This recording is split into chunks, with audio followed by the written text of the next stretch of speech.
നമുക്ക് ഇന്നത്തെ വീഡിയോയിൽ എങ്ങനെയാണ് ടെക്സേവകായിട്ട് അപേക്ഷ കൊടുക്കാൻ സാധിക്കുക എന്നുള്ളതാണ്, അല്ലെങ്കിൽ അതിന് അപേക്ഷ അപ്ലൈ എങ്ങനെ ചെയ്യാം എന്നുള്ളതാണ് നമ്മൾ നോക്കാനായിട്ട് പോകുന്നത്. നമുക്ക് 3 ഘട്ടങ്ങളായിട്ടാണ് ഈ ഒരു അപേക്ഷ പൂർത്തീകരിക്കാനായിട്ട് സാധിക്കുക.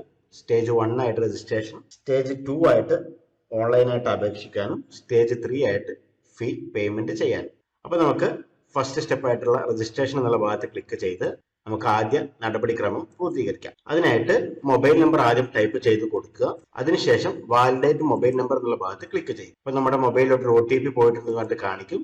ആ വന്നിരിക്കുന്ന OTP, അപേക്ഷകന്റെ മൊബൈലിലേക്ക് വന്നിരിക്കുന്ന OTP ടൈപ്പ് ചെയ്ത് കൊടുക്കുക. സബ്മിറ്റ് OTP എന്നുള്ള ഭാഗത്ത് ക്ലിക്ക് ചെയ്യുക.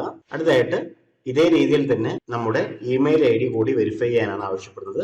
അതും ഇവിടെ ടൈപ്പ് ചെയ്ത് കൊടുക്കുക. ഇത് എപ്പോഴും കസ്റ്റമറുടെ തന്നെ നമ്മൾ കൃത്യമായിട്ട് കൊടുക്കുക. വാലിഡേറ്റ് ഇമെയിൽ ഭാഗത്ത് ക്ലിക്ക് ചെയ്യുന്നു. ഇമെയിലും വന്നിരിക്കുന്ന OTP നമ്മൾ ഇവിടെ ആയിട്ട് ടൈപ്പ് ചെയ്ത് കൊടുക്കുന്നു. സബ്മിറ്റ് OTP ഭാഗത്ത് ക്ലിക്ക് ചെയ്യുന്നു. അതും വെരിഫൈ ആയിട്ടുണ്ടാകും. അടുത്തായിട്ട് അപേക്ഷകന്റെ പേര് ഇവിടെ ടൈപ്പ് ചെയ്ത് കൊടുക്കുക. കൃത്യമായിട്ട് ഓർക്കുക. സ്കൂൾ സർട്ടിഫിക്കറ്റിൽ ഉള്ളതുപോലെ തന്നെ കൃത്യമായിട്ട് ടൈപ്പ് ചെയ്ത് കൊടുക്കുക. ഫാദർ നെയിമും ഇവിടെ ടൈപ്പ് ചെയ്ത് കൊടുക്കുക. ഡേറ്റ് ഓഫ് ബർത്ത് നമ്മുടെ സ്കൂൾ സർട്ടിഫിക്കറ്റിൽ ഉള്ളതുപോലെ തന്നെ ഇവിടെ ടൈപ്പ് ചെയ്ത് കൊടുക്കുക. ജെൻഡർ സെലക്ട് ചെയ്യുക. കമ്മ്യൂണിറ്റി സെലക്ട് ചെയ്യുക. സർക്കിൾ കേരള നമ്മൾ സെലക്ട് ചെയ്യുന്നു. പാസ് ഔട്ട് ആയിട്ടുള്ള ഇയർ ഓഫ് ഏതാണ്, നമ്മൾ സെക്കൻഡറി സ്കൂൾ പാസ് ഔട്ട് ആയിട്ടുള്ളത് ഏതാണെന്ന് ടൈപ്പ് ചെയ്ത് കൊടുക്കുക. അടുത്തായിട്ട് ക്യാപ്ച കോഡ് ടൈപ്പ് ചെയ്ത് കൊടുക്കുക. അതിനുശേഷം സബ്മിറ്റ് എന്നുള്ള ഭാഗത്ത് ക്ലിക്ക് ചെയ്യുക. ഇപ്പൊ നമ്മൾ first stage registration is completed എന്ന് പറഞ്ഞിട്ട് കാണിക്കും. ഓക്കെ ഭാഗത്ത് ക്ലിക്ക് ചെയ്യുക. കുറച്ച് അഡീഷണൽ ആയിട്ടുള്ള ഡീറ്റെയിലുകളാണ് ഇനി അടുത്തായിട്ട് ചോദിക്കുന്നത്. ആധാർ നമ്പർ ആണ്, നമ്മളോട് ആവശ്യമില്ല പ്രത്യേകിച്ചിട്ട്. ഡിസേബിലിറ്റി ഉണ്ടോ എന്നുള്ള ചോദ്യമാണ്, നോ കൊടുക്കാം. യെസ് ആണ് നമ്മൾ കൊടുക്കുന്നതെങ്കിൽ എന്താണ് ഡിസേബിലിറ്റി എന്ന് നമ്മളിവിടെ കൃത്യമായിട്ട് കൊടുത്തിരിക്കണം. നോ ടൈപ്പ് ചെയ്തു. അടുത്തായിട്ട് നമ്മൾ സെക്കൻഡറി സ്കൂളിൽ പഠിച്ചിരിക്കുന്ന ലാംഗ്വേജ് ഏതാണെന്ന് ടൈപ്പ് ചോദിക്കുന്നുണ്ട്. ജസ്റ്റ് അത് സെലക്ട് ചെയ്യുക. ഒന്നിലധികം ലാംഗ്വേജിലാണെങ്കിൽ അത് നമുക്ക് സെലക്ട് ചെയ്യുക. നിലവിൽ ജോലിക്കാരനാണോ അല്ലെങ്കിൽ എംപ്ലോയി ആണോ ചോദിക്കുന്നുണ്ട്. യെസ് ആണെങ്കിൽ യെസ് കൊടുക്കാം, നോ ആണെങ്കിൽ നോ കൊടുക്കാം. യെസ് ആണ് നമ്മൾ കൊടുക്കുന്നതെങ്കിൽ അവിടെ നിന്നും NOC അവൈലബിൾ ആണോ ചോദിക്കുന്നുണ്ട്. ആണെങ്കിൽ യെസ് സെലക്ട് ചെയ്ത് കൊടുക്കുക. അടുത്തായിട്ട് ഫോട്ടോയും സിഗ്നേച്ചറും അപ്ലോഡ് ചെയ്യാനുള്ള ഓപ്ഷൻ ആണ്. ജസ്റ്റ് ക്ലിക്ക് ചെയ്ത് ഫോട്ടോ അപ്ലോഡ് ചെയ്ത് കൊടുക്കുക. ഇതിന്റെ സൈസ് 200x230 ആണ് പ്രിഫർഡ് ചെയ്യുന്നത് എന്നുള്ളത് കാണിക്കുന്നുണ്ട്. ചൂസ് ഫയൽ കൊടുത്തു. സിഗ്നേച്ചർ കൂടി ഇതിലേക്ക് അപ്ലോഡ് ചെയ്യുന്നു. സബ്മിറ്റ് ഭാഗത്ത് ക്ലിക്ക് ചെയ്യുന്നു. അടുത്തായിട്ട് ഡിക്ലറേഷൻ ആണ്.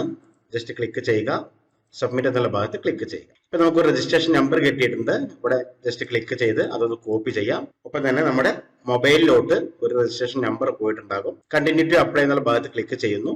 സർക്കിൾ ഏതാണ് വേണ്ടത് സെലക്ട് ചെയ്തു. കേരള സെലക്ട് ചെയ്ത് സബ്മിറ്റ് ഭാഗത്ത് ക്ലിക്ക് ചെയ്യും. അപ്പൊ നമ്മുടെ മൊബൈലിലോട്ട് ഒരു OTP പോയിട്ടുണ്ടെന്ന് പറഞ്ഞിട്ട് കാണിക്കും. നമ്മൾ ആ OTP കസ്റ്റമറിന്റെ മൊബൈലിൽ വന്നിരിക്കുന്ന OTP ഇവിടെയായിട്ട് ടൈപ്പ് ചെയ്ത് കൊടുക്കുക. അതിനുശേഷം ക്യാപ്ച ടൈപ്പ് ചെയ്ത് കൊടുക്കുക. അടുത്തായിട്ട് നെക്സ്റ്റ് എന്നുള്ള ഭാഗത്ത് ക്ലിക്ക് ചെയ്യുക. ഇനി നമ്മളോട് ചോദിക്കുന്നത് കുറച്ച് കമ്മ്യൂണിക്കേഷൻ അഡ്രസ്, ക്വാളിഫിക്കേഷൻ ഡീറ്റെയിൽസും കാര്യങ്ങളൊക്കെയാണ്. നമ്മുടെ കമ്മ്യൂണിക്കേഷൻ അഡ്രസ് ഇവിടെ ടൈപ്പ് ചെയ്ത് കൊടുക്കുക. ആദ്യം തന്നെ വീട്ടുപേര് ടൈപ്പ് ചെയ്തു. രണ്ടാമത് സ്ഥലം ടൈപ്പ് ചെയ്തു. മൂന്നാമതായിട്ട് നമ്മൾ സിറ്റി അല്ലെങ്കിൽ വില്ലേജ് ടൈപ്പ് ചെയ്തു. നാലാമതായിട്ട് പഞ്ചായത്തോ അല്ലെങ്കിൽ മണ്ഡലമോ അല്ലെങ്കിൽ ജില്ലയോ നമ്മൾ സെലക്ട് ചെയ്യുന്നു. അടുത്തായിട്ട് പിൻകോഡ് നമ്മൾ ടൈപ്പ് ചെയ്ത് കൊടുക്കുന്നു. അതിനുശേഷം same as communication address type ചെയ്ത് കൊടുക്കും. അടുത്തായിട്ട് ഇയർ ഓഫ് പാസിംഗ് നമ്മളിവിടെ കൊടുത്തു. സ്റ്റേറ്റ് ബോർഡ് ഏതാണ് നമ്മളോട് ചോദിക്കുന്നുണ്ട്. കേരള SSLC up to 24 ഉണ്ട്. അതുപോലെ തന്നെ പഴയ ആളുകളൊക്കെ ആണെങ്കിൽ അത് കൊടുത്താൽ മതി. SSLC up to 24. Result type എന്നുള്ള മാർക്ക് ശതമാനമാണ് ടൈപ്പ് ചെയ്ത് കൊടുക്കുക. അതിന്റെ ഓരോന്നിന്റെ മാർക്ക് സബ്ജക്ട് എന്നുള്ളത് ഏതാണ് ജസ്റ്റ് ടൈപ്പ് ചെയ്ത് കൊടുക്കുന്നു. മാർക്ക് ടൈപ്പ് ചെയ്ത് കൊടുക്കുന്നു.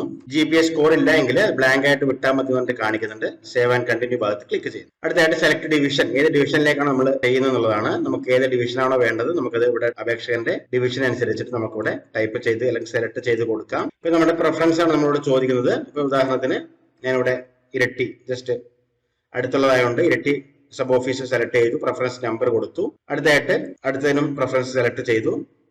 ആവശ്യമെങ്കിൽ സെലക്ട് ചെയ്യാം. അതുപോലെ തന്നെ നെക്സ്റ്റ് പോകണമെങ്കിൽ നെക്സ്റ്റ് പോകാനുള്ള ഓപ്ഷൻ ഉണ്ട്. അതിനുശേഷം ഡിക്ലറേഷൻ ബോക്സ് ടിക്ക് കൊടുത്ത് സേവ് ആൻഡ് പ്രൊസീഡ് ഭാഗത്ത് ക്ലിക്ക് ചെയ്യുക. ഓക്കെ ഭാഗത്ത് ക്ലിക്ക് ചെയ്യുക. അടുത്തായിട്ട് നമുക്ക് 100 രൂപയാണ് പേയ്മെന്റ് അടക്കാനുള്ള ഓപ്ഷൻ കാണിക്കുന്നത്. മേക്ക് പേയ്മെന്റ് ഭാഗത്ത് ക്ലിക്ക് ചെയ്യുക. നമ്മൾ പേയ്മെന്റ് അടക്കുക. നമുക്ക് മേക്ക് പേയ്മെന്റ് ഓപ്ഷൻ ഉപയോഗിച്ചിട്ട് പേയ്മെന്റ് അടച്ച് ഇതിന്റെ ഒരു വർക്ക് കംപ്ലീറ്റ് ചെയ്യാനായിട്ട് സാധിക്കും. ഞാനിപ്പോൾ പേയ്മെന്റ് അടക്കുന്നില്ല, കാരണം ഞാൻ കൊടുക്കാൻ ആഗ്രഹിക്കുന്നില്ല. പേയ്മെന്റ് അടച്ച് അതിന്റെ ഒരു സ്ലിപ്പ് നമുക്ക് ജനറേറ്റ് ആയിട്ട് കിട്ടും. അത് പ്രിന്റ് എടുത്ത് കൊടുക്കുക. ഇത്രയാണ് നമ്മൾ ഈ ഒരു രീതിയിലാണ് GDS അപേക്ഷ നമ്മൾ ഓൺലൈനായിട്ട് സമർപ്പിക്കുന്നത്.